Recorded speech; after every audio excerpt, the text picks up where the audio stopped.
many of us know, Twins broadcaster Dick Bremer, unfortunately not using that voice to call the games right now. But I did get to chat with him and hear that voice on Zoom about his new book, Game Used. It shares the history of the team through his eyes as a young fan who eventually became the Twins television play-by-play broadcaster. Dick, what a pleasure to read your book. It's such a different style of kind of telling your story and telling the story of the Twins. Was it fun to write? Was it challenging to write?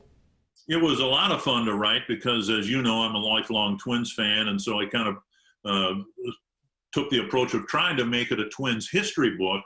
And I did want to have kind of a curious format for the book. I've read so many sports autobiographies, and I wanted to do what I could to make this one a little bit different, and the format certainly, I think, accomplished that. You've had a unique seat as a television broadcaster for the Twins, but also as a small-town Minnesota kid who grew up, really, you grew up with the Twins in this state.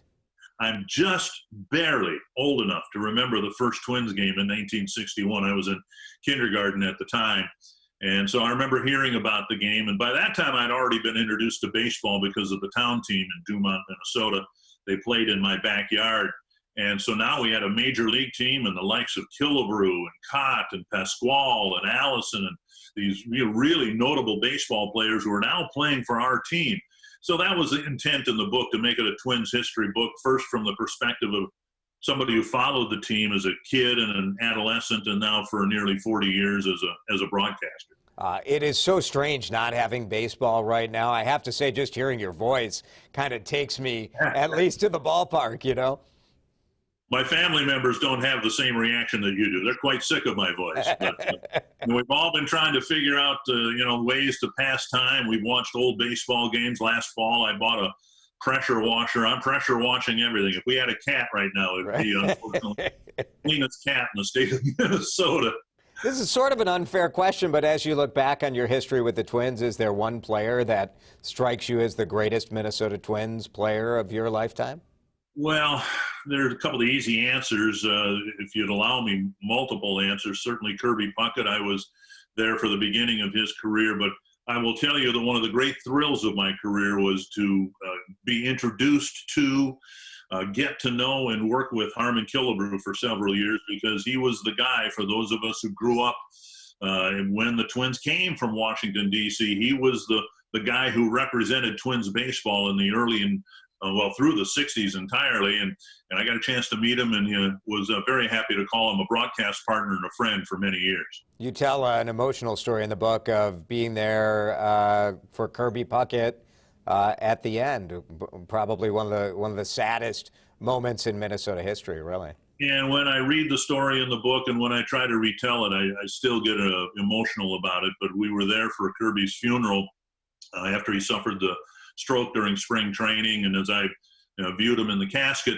and managed to squeeze 20 minutes worth of memories into the 20 seconds or so that I was there in front of the casket, I turned and I really felt lost and kind of empty, and I felt an arm over my shoulder, and it was Harmon's, who said, "Dick, why don't you come sit with me?" And I just thought that was kind of a wonderful way to say goodbye to one Twins icon, and yet I was comforted by another.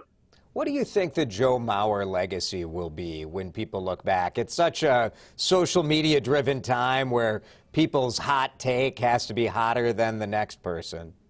Well, I think he'll be, unfortunately, one of those players that will be appreciated more now that his career is done. And I think we've already seen some evidence of that. I think people look back now and say, are you kidding? A catcher won Gold Glove awards and batting titles? That just simply isn't done. And I think that he will be one of those players. He's a borderline, in my mind, a borderline Hall of Fame player. I would vote for him because I saw him play just about every day that he played. But I think he'll be one of those weird cases where his career will be more appreciated after he got out of the uniform, if that makes any sense. Yeah. Dick, are we going to play ball this year, do you think? I think so. I don't know when or where, but I think with every plan that has come forth in recent weeks, the plans are more practical, more plausible, more realistic. And the latest plan, if it will be proven to be healthy to go out and pursue this plan where the teams are actually playing in their major league ballparks and limited travel. It will be a different season regardless. If we have one, it will be unlike any of the other 59 seasons in Twins history. Well, Dick, you know, as big of a Twins fan as I am, I'm equally a fan of yours. I love your work, and your book is terrific, so congratulations. Thank you, Jason. I appreciate the time. Wow, I mean, I could listen to him all day long, tell those stories. That Kirby Harmon Killebrew story, oh my goodness. The book is organized with 108 different stories, so one story for each stitch on a baseball. And so it's a great story right now, I think, as a fan where you miss baseball, you miss the Twins. You can sit down, get a couple stitches in. You can hear about, you know, going to Staples High School and his early radio career. And then really, boy, you think almost 4 decades now. 1983 when he started with the Minnesota Twins as the lead TV announcer. So yeah, well, now when baseball season starts again, I'll have my Twins good question expert right there. That's right. Ready to go. His home in St. Michael is spotless, though. It was nice to hear the power washing getting done out.